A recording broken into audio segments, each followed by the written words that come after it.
ഭരണാധികാരി ഈ വാക്ക് കേൾക്കുമ്പോൾ തന്നെ എന്തോ പോലെ. നമ്മൾ വോട്ട് ചെയ്ത് ജയിപ്പിച്ച ആൾക്കാരല്ലേ, അവരെന്തിനാണ് നമ്മൾ ഈ ഭരണാധികാരികളെന്ന് വിളിക്കുന്നത്?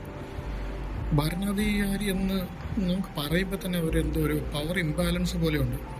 ഏതാണ്ട് അവർ ഭരണം നടത്തുന്നു, ആരെ ഭരിക്കുന്നു? നമ്മളെ ഭരിക്കുന്നു. പക്ഷെ നമ്മളാണ് അവരെ വോട്ട് ചെയ്ത് ആ ഒരു സ്ഥാനത്ത് കൊണ്ട് എത്തിച്ചത്. ഇവർ ശരിക്കും നമ്മളെ ഭരിക്കാൻ വന്നവരാണ്. അല്ലെങ്കിൽ നമ്മൾ അവർക്ക് നൽകിയൊരു ഉത്തരവാദിത്വമല്ലേ ശരിക്കും പറഞ്ഞാൽ ഈ ഒരു ജനസേവനം എന്ന് പറയുന്നത്. ആ ഒരു ജനസേവനം എന്ന് പറയുന്ന ഉത്തരവാദിത്വം നിറവേറ്റാൻ വേണ്ടി ആണ് ശരിക്കും പറഞ്ഞാൽ നമ്മളവരെ വോട്ട് ചെയ്ത് വിട്ടത്. ശരിക്കും ജനാധിപത്യം അവർ മുകളിൽ നിന്ന് താഴോട്ട് വരുന്നതല്ല, താഴെ വന്നത് മുകളിലോട്ട് പോകുന്നതാണ്. ഇവിടെ നമ്മൾ തന്നെയാണ് അതോറിറ്റി, അതായത് നമ്മൾ സിറ്റിസൺസ്, അതായത് വോട്ട് ചെയ്യുന്ന ആൾക്കാർ.